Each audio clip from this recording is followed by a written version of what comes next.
தமிழ் உறவுகளுக்கு வணக்கம். கனிமொழி கோட்டை உடைகின்றது.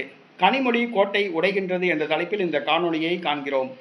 கனிமொழி கருணாநிதியின் 3வது மனைவி ராஜாத்தி அம்மாளின் மகள்தான் இந்த கனிமொழி. கனிமொழி ராஜ்யசபா உறுப்பினராகவும் மக்களவை உறுப்பினராகவும் பணியாற்றியுள்ளார்.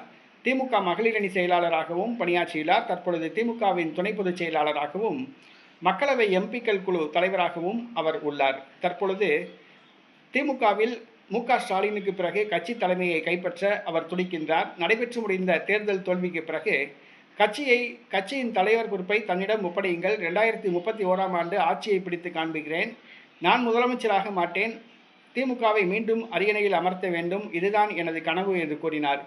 இது மு.க.ஸ்டாலினுக்கு மிகப்பெரிய அதிர்ச்சியை கொடுத்துள்ளது. தற்பொழுது தென் மாவட்டங்களை தனது கட்டுப்பாட்டுக்குள் வைத்திருக்கிறார் கனிமொழி. விரைவில் வட மாவட்டங்களையும் கைப்பற்ற வேண்டும். மு.க.ஸ்டாலினுக்கு பிறகு திமுகவை தன்னுடைய கட்டுப்பாட்டுக்குள் கொண்டு வர வேண்டும், திமுகவுக்கு தலைமை ஏற்க வேண்டும், முதலமைச்சராக வேண்டும் என்று கனவு காண்கிறார். ஆனால் அதற்கு மு.க.ஸ்டாலினே இடையூறாக உள்ளார். தற்பொழுது உதயநிதி ஸ்டாலின் கனிமொழிக்கு சிம்ம சொப்பனமாக உள்ளார்.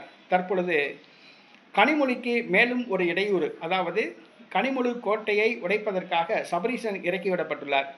சபரீசன் அம்பாசமுத்திரத்துக்காரர், திருநெல்வேலி மாவட்டத்தை சார்ந்தவர், தென் மாவட்டத்தை சார்ந்தவர். சபரீசனை தற்பொழுது மு.க.ஸ்டாலின் களமிறக்கியுள்ளார்.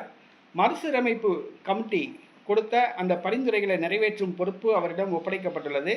அறிவாலயத்தில் அவருக்கு தனி அறை ஒதுக்கப்பட்டுள்ளது. கனிமொழிக்கு ஒரு அறை இப்போ தான் ஒதுக்கப்பட்டிருக்குது. இப்போ சபரீசனுக்கு எந்த பொறுப்புமே இல்லாமல் அறை ஒதுக்கப்பட்டிருக்கு. தென் மாவட்டங்கள் ஃபுல்லாமே பார்த்து கொள்ளும்படி சபரீசன் நியமிக்கப்பட உள்ளதாக கூறப்படுகிறது. அடுத்ததாக சபரீசன் ராஜ்யசபா எம்பி பதவியில் நியமிக்கப்பட உள்ளதாகவும் கூறப்படுகிறது. இல்லாட்டினா அம்பாசமுத்திரம் இடைத்தேர்தலில் சபரீசன் களமிறக்கப்படுவார் அப்படின்னு சொல்லப்படுது. இப்போ கனிமொழியின் கோட்டையை உடைக்க மு.க.ஸ்டாலின் முடிவு செய்துள்ளார். கனிமொழியின் கோட்டையை உடைப்பதற்காக சபரீசனை மு.க.ஸ்டாலின் இறக்கிவிட்டுள்ளார். இது கனிமொழிக்கு மிகப்பெரிய அதிர்ச்சியை கொடுத்துள்ளது.